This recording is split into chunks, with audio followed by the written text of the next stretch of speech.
23वां अध्याय। 23वां अध्याय। हर हर हर महादेव। हर महादेव। भोले बाबा की जय। 5 सुनाऊंगा, बीच में 5 नहीं सुनाया था, आज सारा 5 एक मई सुनाओ 5। रोमच ऋषि कहने लगे कि जिस पिशाच को देवदूती ने मुक्त किया वह पहले द्रविड़ नगर में चित्र नाम वाला राजा था। हाँ। वह बड़ा शूरवीर, सत्यपरायण तथा पुरोहितों को आगे करके यज्ञ आदि करता था। दक्षिण दिशा में उसका राज्य था और उसके कोष धन से भरे हुए थे। उसके बहुत से हाथी, घोड़े और रथ थे और वह अत्यंत शोभा को प्राप्त होता था। बहुत सी स्त्रियों में क्रीड़ा करता था और अनेक यज्ञ उसने किए थे। वह नित्य अतिथियों की पूजा करता और शस्त्र विद्या में निपुण था और ब्रह्मा, विष्णु, महेश तथा सूर्य की पूजा सदैव किया करता था। वह जंगल में भी स्त्रियों से घिरा हुआ क्रीड़ा किया करता था। एक बार वह पाखंडियों के मंदिर में गया और वेदहीन भस्म लगाए हुए पाखंडी महात्मा बने हुओं से उस राजा की बातचीत हुई। पाखंडियों ने कहा कि हे राजन, शैव धर्म की महिमा सुनो। इस धर्म के प्रभाव से मनुष्य पाप को काटकर मुक्त हो जाता है। सब वर्णों में शैव मत ही मुक्ति को देने वाला है। शिव की आज्ञा के बिना दान, यज्ञ और तपों से कुछ नहीं बनता। शिव का सेवक होकर भस्म धारण करने, जटा रखने से ही मनुष्य मुक्त हो सकता है। जटा धारण करने तथा भस्म लेपन से ही मनुष्य शिव के समान हो जाता है। इसके बराबर कोई पुण्य नहीं है। जटा भस्म धारण किए हुए सभी योगी शिव के सदृश होते हैं। अंध, जड़, नपुंसक तथा मूर्ख सब जटा से ही पहचाने जाते हैं। शूद्र वर्ण के शैव भी पूजनीय हैं। विश्वामित्र क्षत्रिय होकर तप से ब्राह्मण हो गए। वाल्मीकि चोर होकर उत्तम ब्राह्मण हो गए। अतएव शिव पूजन में किसी बात का विचार नहीं है। तप से ही ब्रह्मत्व प्राप्त होता है, जन्म से नहीं। इस कारण शैव का दर्शन उत्तम है तथा शिव के सिवाय दूसरे देवता का पूजन न करें। शिव तपस्वी को विष्णु का त्याग करना चाहिए, ना ही विष्णु की मूर्ति का पूजन करना चाहिए। विष्णु के दर्शन से शिव का द्रोह उत्पन्न होता है और शिव के द्रोह से रौरव आदि नरक मिलते हैं। इसी से भवसागर से पार होने के लिए विष्णु का नाम भी न लेना चाहिए। शिव भक्त निष्ठक होकर जो शिव से प्रेम करता है वह कैलाश में वास करता है, इसमें कोई संदेह नहीं है। इस धर्म के पालन करने वालों का कभी नाश नहीं होता। इस पाखंडी के ऐसे वचन सुनकर राजा ने मोह में आकर उनका धर्म ग्रहण कर लिया। वह वैदिक धर्म को त्याग दिया, श्रुति, स्मृति और ब्राह्मणों की निंदा करने लगा। उसने अपने घर के अग्निहोत्र को बुझा दिया और धर्म के कार्य बंद कर दिए। विष्णु की निंदा और वैष्णवों से द्वेष करने लगा और बोला, कहाँ है विष्णु, कहाँ देखा जाता है, कहाँ रहता है, किसने देखा है। और जो लोग नारायण का भजन करते थे उनको दुख देता था। पाखंडियों का मत ग्रहण कर राजा वेद, वैदिक धर्म, व्रत, दान और दानियों को नहीं मानता था।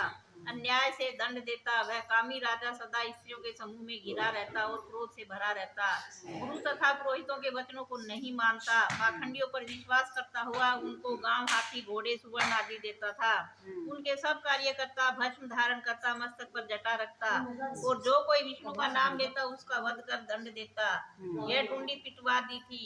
उसके डर से ब्राह्मणों तथा वैष्णवों ने उसको छोड़ दिया और दूसरे देशों में चले गए। सारे देशवासी केवल नदी के जल से जीते थे।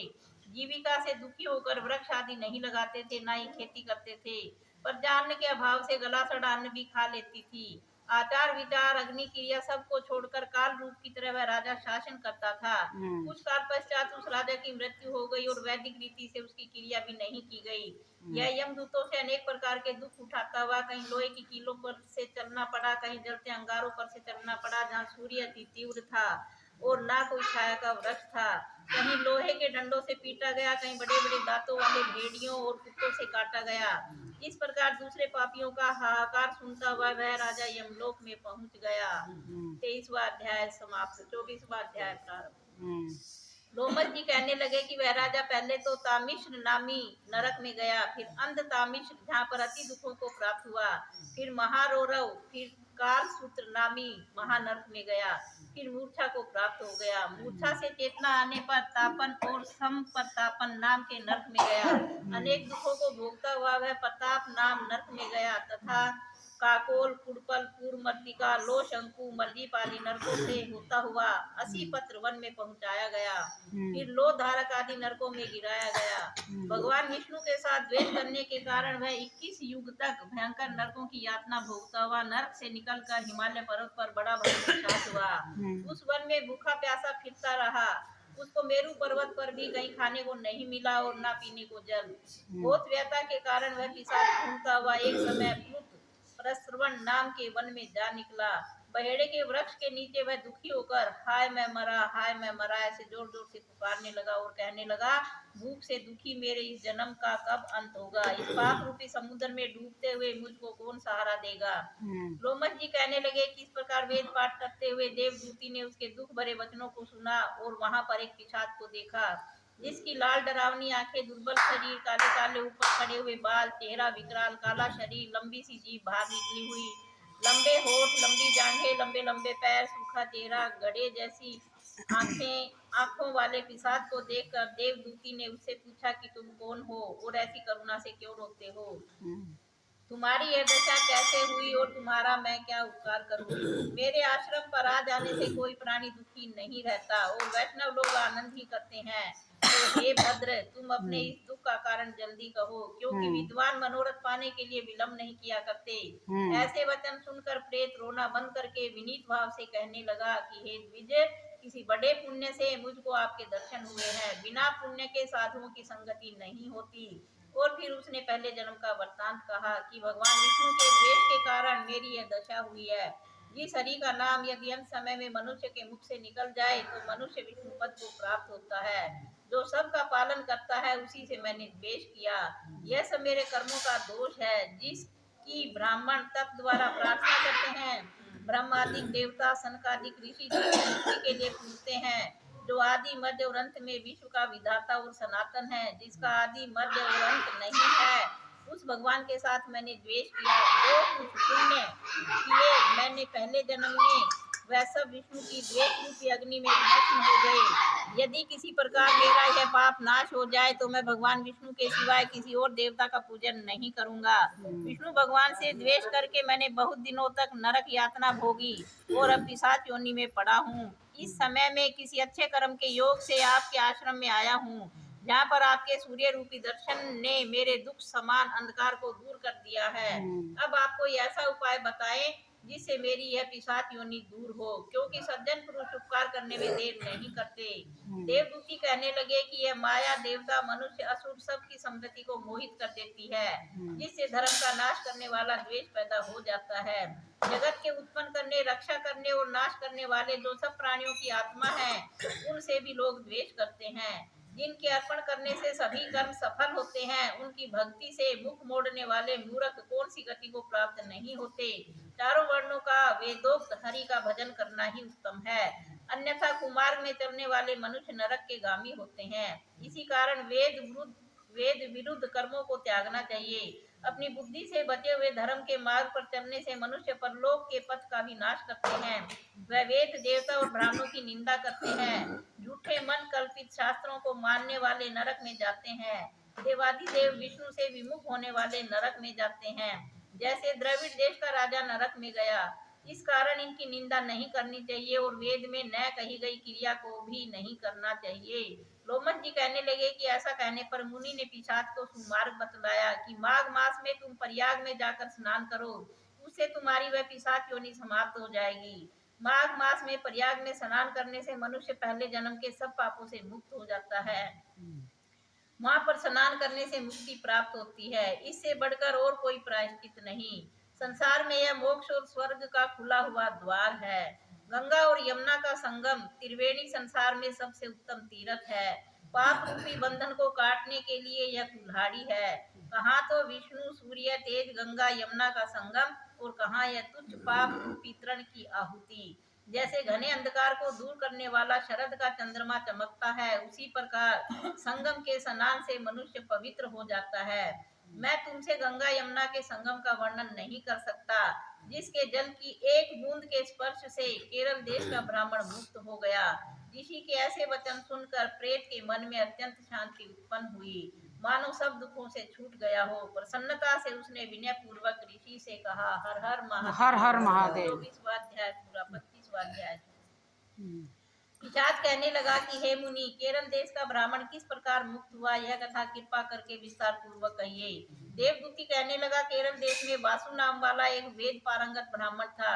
उसके बंधुओं ने उसकी भूमि छीन ली, जिससे वह निर्धन और दुखी होकर अपनी जन्मभूमि त्याग कर देश देश में घूमता किसी व्याधिग्रस्त होकर मृत्यु को प्राप्त हो गया। उसका कोई बांधव न होने के कारण उसकी ओर्घव वैदिक क्रिया नहीं हुई और न ही उसकी दाह क्रिया हुई। इस प्रकार क्रिया के लोप होने से निर्जन वन में प्रेत होकर चिरकाल तक फिरता रहा।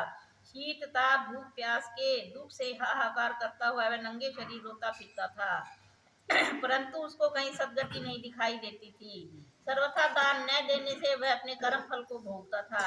जो लोग अग्नि में आहुति नहीं देते, भगवान का पूजन नहीं करते, आत्मविद्या का अभ्यास नहीं करते, अच्छे तीर्थों से भी मुख रहते हैं, जो दुखी लोगों को सुवर्ण वस्त्र तांबूल रतन फल तथा जल नहीं देते तथा छल कपट से जीविका प्राप्त करने वाले, दूसरों तथा स्त्रियों का धन हरने वाले, पाखंडी कुटिल चोर बाल वृद्ध तथा आतुर और स्त्रियों पर निर्जरता करने वाले, आग लगाने वाले, विष देने वाले, झूठी गवाही देने वाले, कुमार्ग पर चलने वाले, माता पिता भाई बहन संतान तथा अपनी स्त्री का त्याग करने वाले, जो सब तीर्थों में दान लेते हैं, पालन करने वाले, स्वामी को त्यागने वाले, गोर तथा भूमि के चोर, वेदों की निंदा करने वाले, व्यर्था द्रोह करने वाले, प्राणियों की हिंसा करने वाले, देवता गुरु की निंदा करने वाले, यह सभी बारंबार प्रेत पिशाच राक्षस तथा बुरी योनियों में जन्म लेते हैं। अतएव बुरे कर्मों से बचकर धर्म के कार्य तथा यज्ञ दान और तप आदि करने चाहिए, क्योंकि कर्म फल अवश्यमेव मिलता है। इस प्रकार प्रेत की गति देखकर पाप कर्म कदापि नहीं करने चाहिए। ब्राह्मण कहने लगा कि इस प्रकार उस केरल ब्राह्मण ने उस पर्वत पर अधिक समय व्यतीत करके एक मार्ग में एक पथिक को देखा, जो 2 गगरियों में त्रिवेणी का जल लिए हुए था, आनंद पूर्वक भगवान के चरित्र का गान कर रहा था। प्रेत ने उसका मार्ग रोक कर कहा कि तुम डरो मत, इस गगरी का जल मुझको पिलाओ, नहीं तो मैं तुम्हारे प्राण ले लूंगा। देवदूती कहने लगा कि उसको देखकर पथिक कहने लगा कि दुखी दुर्बल नंगे मुरझाए हुए तुम कौन हो, पैरों से पृथ्वी को स्पर्श न करके चलते हो, तुम्हारा उदर मांस रहित है। लोमस जी बोले, प्रेत यह वचन सुनकर कहने लगा कि मेरे ऐसा होने का कारण सुनो। मैंने कभी ब्राह्मणों को दान नहीं दिया, अत्यंत लोभी क्रियाहीन दूसरे के अन्न से पलने वाला और अकेला मिठाई खाने वाला था। मैंने कभी किसी को भिक्षा नहीं दी, न दूसरे के दुख से दुखी हुआ। प्यासे प्राणियों को मैंने कभी जल नहीं पिलाया, मैंने कभी छाता जूता दान नहीं किया, न किसी को जल का पात्र पान या औषधि किसी को दी, न मैंने अपने घर में कभी किसी अतिथि को ठहरा कर उसका सत्कार किया।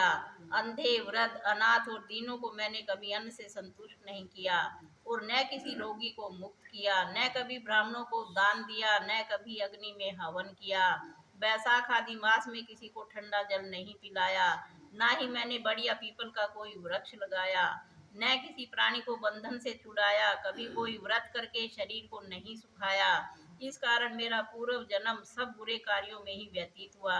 मेरे पूर्व जन्म के कर्मों से ही मेरी यह गति हुई है। इस वन में व्याघ्र भेड़ियों से बचा हुआ मांस तथा जंतुओं के खाने से गिरे हुए फल, वृक्षों पर लगे हुए सुंदर फल तथा झरने का सुंदर जल सब ही मिलते हैं, परंतु देव इच्छा से मैं कुछ नहीं खा सकता। सर्प की तरह केवल पवन भक्षण करके जीवन व्यतीत करता हूँ।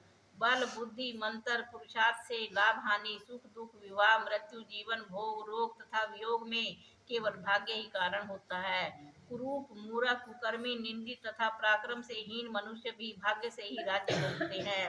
काने लूले लंगड़े नीतिहीन निर्गुण नपुंसक भाग्य से राज प्राप्त करते हैं। पर्वत पर भी बलवान राक्षस पिशाच रहते हैं, जिनमें से कभी कभी कोई कोई कहीं कहीं वन में फिरते हुए अपने कर्म के अनुसार अन्न जल प्राप्त करते हैं, परंतु आपको उनका भय नहीं होना चाहिए, क्योंकि धर्मात्मा पुरुषों की उनकी पवित्रता ही रक्षा करती है। ग्रह नक्षत्र देवता सर्वथा धर्मात्माओं की रक्षा करते हैं। यह पिशाच आप जैसे भक्त की तरफ आंख उठाकर भी नहीं देख सकते। जो नारायण भगवान की भक्ति से पवित्र रहता है, उसको प्रेत पिशाच पूतना कोई बाधा नहीं दे सकते। भूत बेताल पिशाच गंधर्व काकिन शाकनी ग्रह देवती यज्ञ मातृग्रह भयंकर ग्रह कृत्या सर्प कुष्मांड तथा दूसरे दुष्ट जंतु पवित्र वैष्णव की तरफ देख भी नहीं सकते। जिसकी जीवा पर गोविंद का नाम हृदय में वेद तथा श्रुति विद्यमान है, जो पवित्र और दानी है, ऐसे आपको कभी भय नहीं हो सकता। हे ब्राह्मण, इस प्रकार कर्मों का फल भोगता हुआ यहाँ रहता हूँ। ऐसा सोचकर मैं शोक नहीं करता। एक बार मैं जमवालिनी नदी के किनारे पर गया था। वहाँ पर घूमते हुए मैंने सारस के वचनों को सुना था। हर हर महादेव। हर हर। 26वां अध्याय प्रारंभ। हम्म, पति कहने लगा कि हे प्रेत, तुमने सारस के वचन किस प्रकार और क्या सुने थे, सो कृपा करके कहिए। प्रेत कहने लगा कि इस वन में पूरा नाम की नदी पर्वत से निकली है। मैं घूमता घूमता उस नदी के किनारे पहुंचा और थकावट दूर करने के लिए वहां पर ठहर गया। उसी समय लाल मुख और तीखे दांतों वाला एक बड़ा बंदर वृक्ष से उतरकर जल्दी से वहां पर आया जहां एक सारस सोया हुआ था।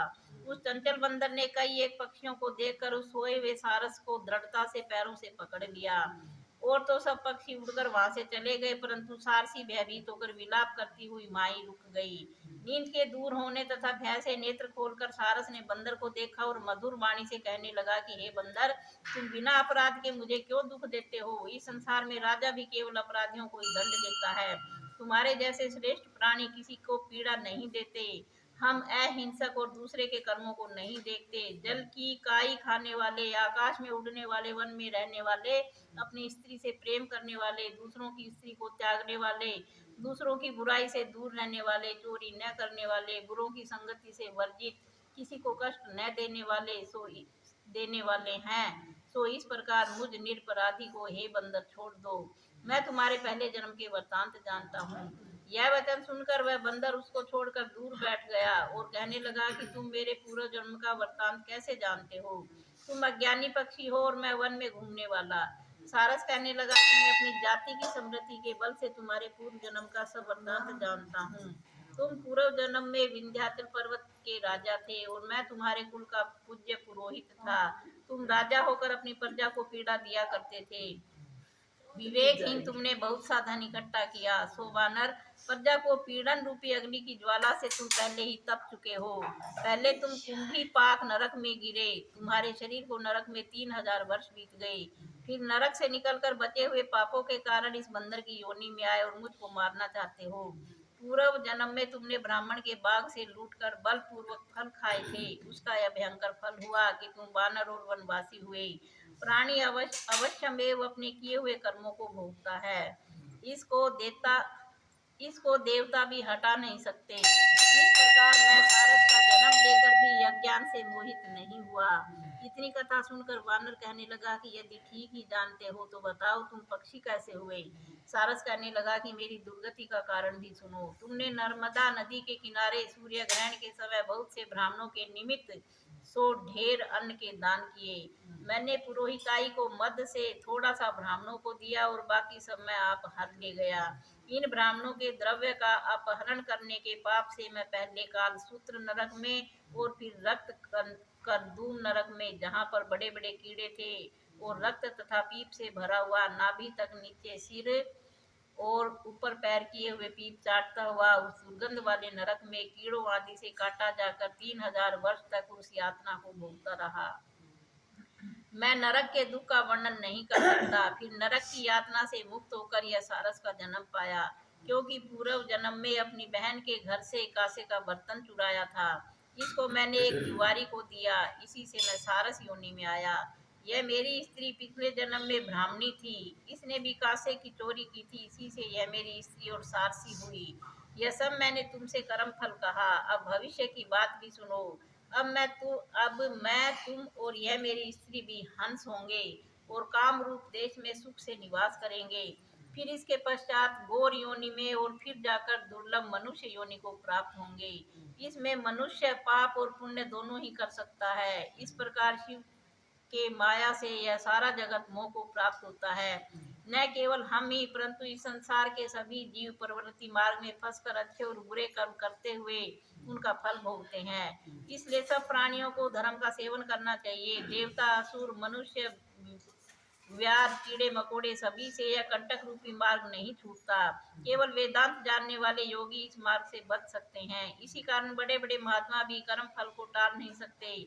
उपाय से तथा बुद्धि से कोई भी इसको नहीं बदल सकता। तुम पहले राजा थे, फिर नरक में गए, अब बंदर की योनि में वन वन में फिरते हो और फिर भी ऐसा ही जन्म पाओगे। ऐसा विचार कर आनंद पूर्वक और धैर्य धरकर विचरते हुए काल की प्रतीक्षा करो। तब वानर ने कहा कि पहले जन्म में मैं तुम्हारी पूजा करता था, अब तुम मुझको प्रणाम करते हो। तुम जाति के स्मरण से मेरे पूर्व जन्म के वृत्तांत को जानते हो।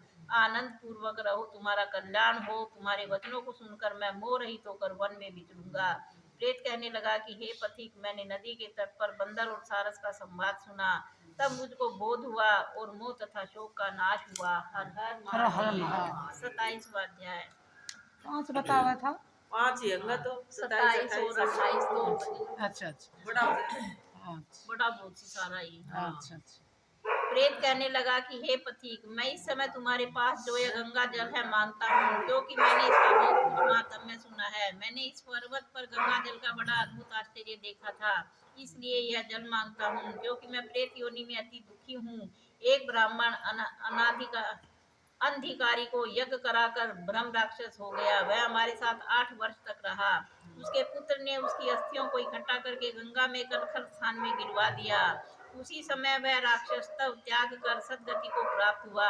यह मैंने प्रत्यक्ष देखा है, इसलिए मैंने तुमसे प्रार्थना की है। मैंने पहले जन्म में तीर्थ स्थानों में बड़े बड़े दान दिए थे और उनका प्रायश्चित नहीं किया था। इसी से मैं हजारों वर्ष तक इस प्रेत योनि में, जिसमें अन्न और जल मिलना अति दुर्लभ है, दुख पा रहा हूँ। इस योनि में मुझको हजारों वर्ष बीत गए। इस समय आप जल देकर मेरे प्राणों को, जो कंठ तक आ गए हैं, बचाओ। कुष्ठ आदि रोग से भी मनुष्य प्राणों को त्याग करने की इच्छा नहीं करता।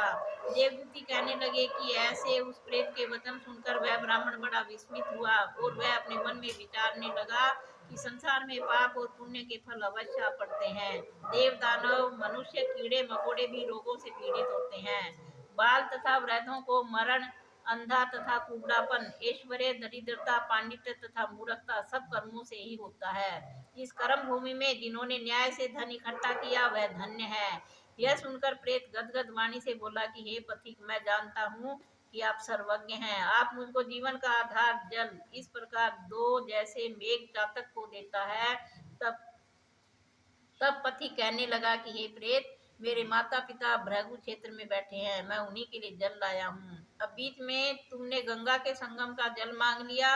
अब मैं इसी धर्म संदेह में पड़ गया कि क्या कांड वस्तु में यज्ञों को इतना नहीं मानता जितना प्राण रक्षा को मानता हूँ। इसलिए प्रेत को जल देकर तृप्त करके माता पिता के लिए फिर जल लाऊंगा। लोमस जी कहने लगे कि इस प्रकार उस पथिक ने गंगा यमुना के संगम का जल उस प्रेत को दिया। उस प्रेत ने प्रीति पूर्वक जल को पिया। उसी समय वह प्रेत शरीर को छोड़कर दिव्य देहधारी हो गया। केरल कहने लगा कि बिंदु मात्र गंगा जल से वह प्रेत मुक्त हो गया। हम समझते हैं कि ब्रह्मा जी भी इस जल के गुण का वर्णन नहीं कर सकते, नहीं तो महादेव जी इस जल को मस्तक पर क्यों धारण करते। इस संसार में जो मनुष्य काया वाचा मनसा के पापों से रंग गए हैं, वह गंगा जल के बिना नहीं धुलते। गंगा जल के सेवन से मुक्ति सदा सम्मुख खड़ी रहती है। जिसके जल को स्पर्श करते ही प्रेत प्रेतत्व को छोड़कर मुक्ति को प्राप्त होते हैं। जो गंगा स्नान करता है वह वैष्णव पद को प्राप्त होता है। यदि संबंधी लोग गंगा जल से तर्पण करें तो नरक में रहने वाले पितर लोग स्वर्ग में चले जाते हैं और स्वर्ग में रहने वाले ब्रह्मत्व को प्राप्त होते हैं। गंगा जल के समान और कोई मुक्ति का साधन नहीं। वह प्रेत वहां से चला गया और 1 मास में जब माघ मास आया तो उसने सुने हुए प्रयाग महात्म्य के अनुसार गंगा यमुना के संगम पर स्नान करके पिशाच शरीर को धारण कर भक्ति पूर्वक नारायण की स्तुति करता हुआ वह द्रविड़ देश का राजा गंधर्वों से सेवित उत्तम विमान पर बैठकर इंद्रपुरी को गया। तो हे बीज, यह इतिहास पापों का जल्दी ही नाश करता है। इससे धर्म का ज्ञान होता है। यह पुण्य, यश तथा कीर्ति को बढ़ाने वाला है, ज्ञान तथा मोक्ष को देने वाला है। तुम भी सद्गति पाने के लिए प्रयाग चलो। वहाँ पर हम ऐसा स्नान करें जो देवताओं को दुर्लभ होता है। वहाँ पर श्राप से पैदा हुआ पिशाचपन सब नाश को प्राप्त हो जाएगा।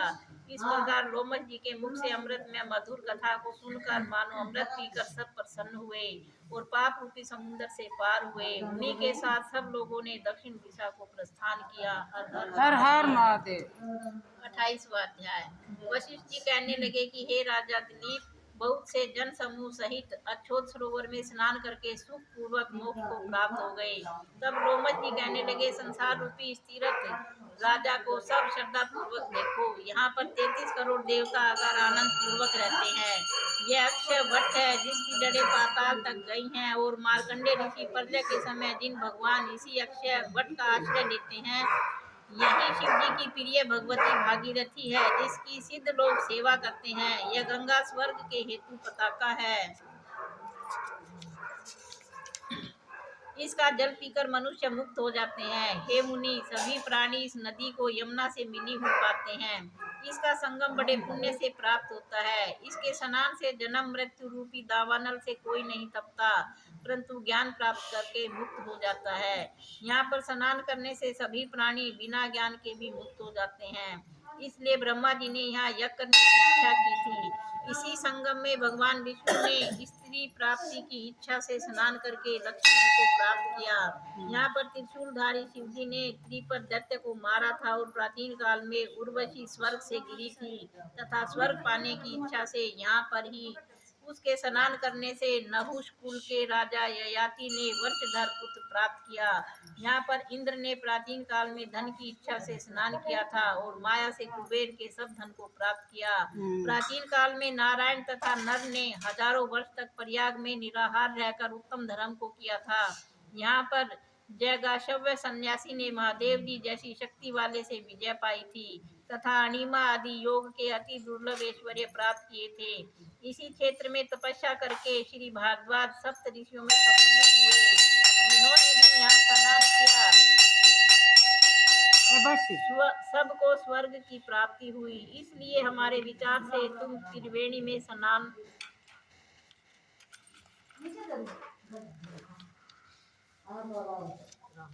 करो। इस स्नान से पहले किए हुए तुम्हारे सब पाप नाश हो जाएंगे और संपूर्ण वैभवों को प्राप्त हो जाओगे। ऋषि के इस प्रकार के सत्य वचन सुनकर सभी त्रिवेणी में स्नान करने लग गए, और उसी स्नान करने से सबकी पिशाचता नष्ट हो गई। शाप से विमुक्त होकर उन्होंने अपना शरीर धारण कर लिया। वेद निधि ने अपनी संतान को देखकर प्रसन्नचित होकर लोमश जी को संतुष्ट किया, और कहा कि आपके अनुग्रह से इस श्राप से विमुक्त हुए। अब आप इन बालकों के योग्य धर्म को कहिए। लोमश जी ने कहा कि इस युवा कुमार ने वेदों का अध्ययन समाप्त कर लिया है, इसलिए इन कन्याओं के प्रीति पूर्वक कर कमलों को ग्रहण करो। तब लोमश जी तथा कमलों को ग्रहण करो। तब लोमश जी तथा अपने पिताजी की आज्ञा से इस ब्रह्मचारी ने 5 कन्याओं से विवाह किया। इन कन्याओं के साथ सब मनोरथ पूर्ण हुए। जिसके घर में लिखा हुआ यह महात्म्य पूजा जाता है, वहाँ नारायण ही पूजे जाते हैं। पुष्कर तीर्थ में, प्रयाग में, गंगा सागर में, देवालय में, कुरुक्षेत्र में तथा विशेष करके काशी में इसका पाठ अवश्य करना चाहिए। पुष्कर तीर्थ में ग्रहण के अवसर पर इसके पाठ का दुगना फल मिलता है, और मरने पर वैष्णव पद को प्राप्त होता है। हर हर हर महादेव। बोलो विष्णु भगवान की जय, बोलो शंकर भोला की जय।